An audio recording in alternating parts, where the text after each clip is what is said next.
Hey guys, Adam Fenig here with Fenig Equipment. You're tuned into the Talking Shed. You can see back behind me, Kent's got the green machine out running. He's cutting beans. I'm down here south of our shop, Union City, Ohio. And I've got a customer that got a 25-foot VRT from us here over the winter.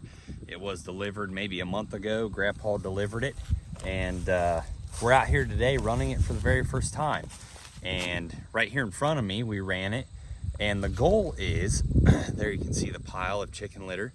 The goal is twofold, two things. When I asked him what his goal was for this farm, he wants to incorporate that litter that he's going to spread after he's completely finished combining.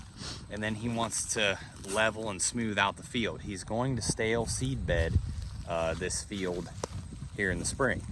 So that's what he told me. So we made a few laps, got it dialed in to where I think that it's perfect. So I'm gonna turn this thing around. Let's dig with the Leatherman and see what the heck we find.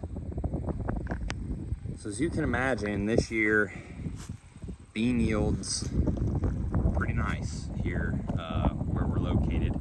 So there's a lot of residue, even in bean ground. It's not every year that you run into a lot of residue in bean ground. But I want you to see the incorporation. We're running at a slight angle, and we've got just complete mixture of soybean straw, the dirt, and mind you, we haven't spread the litter yet because we were just out running the tool to make sure that it's good to go. But as you look across this field, when you're over here, you can see the stripes.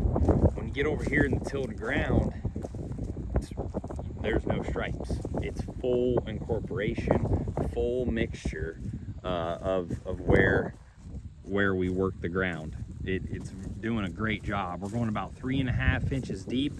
You can see the little dashes where the rolling basket's coming through and sizing those clods. And we're only running at 8 degrees.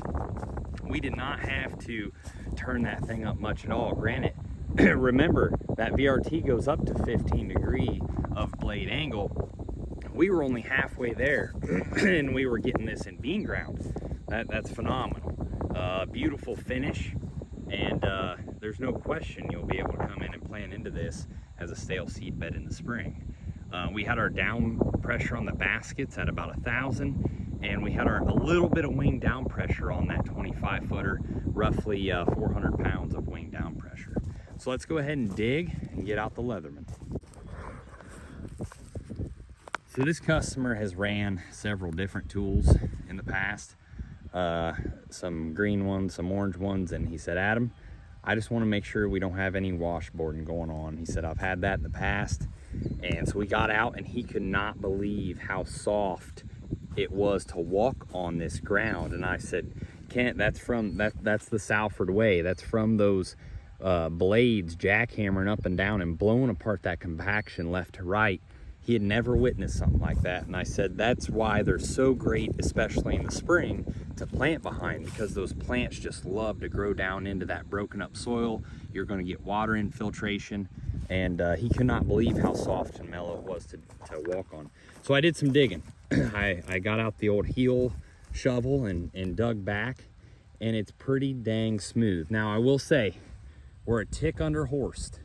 Believe it or not, I would like to run about 12 mile an hour in this drier ground. We were going about 9.5, and I want to show you what you may see. But this is pretty dang smooth under here. There's a couple spots where I've got a slight ridge, and we're going to get out the knife and I want to dig into that and show you what we're seeing.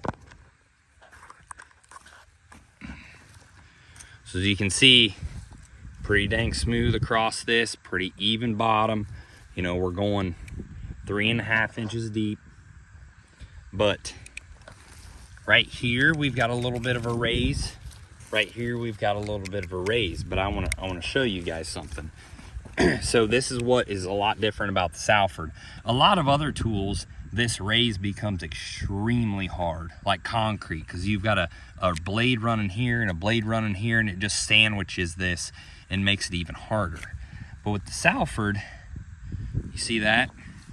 It just stick a knife in there and it breaks all that apart. This ground just shatters. If I were to dig back up into here a little bit, You can see all that ground just wiggle and shatter. It's shattered, it's broken up. You can see right here's another one. If you just see that, wiggle it, that stuff will never make it over winter like that.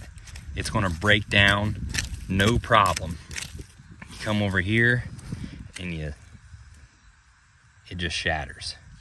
That's a big difference. And you may see some of these columns when you don't have enough horsepower to get the speed.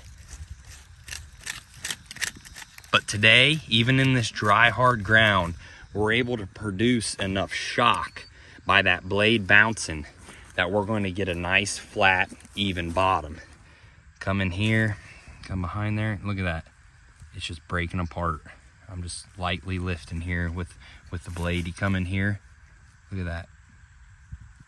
You can see that entire ground move.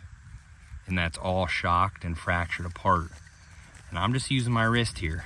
This isn't a shovel, but it's all just tilled and broken up down below the tool working depth even. It shocks and just blows this ground apart. And that's what makes it so nice, smooth, and soft to walk on, is those independent blades. So again, out here doing a heck of a job with a 25-foot VRT in bean ground. Going to be working in some chicken litter, and there's the setup right there. Got her set up, got her dialed in for Kent. He's happy as can be back in the combine, and he can't wait to get some of this litter spread, get this field done, and he'll be able to come in here and stale seed bed in the spring. Efficiency and versatility, and that's what it's about, and that's the VRT. Thanks for tuning in.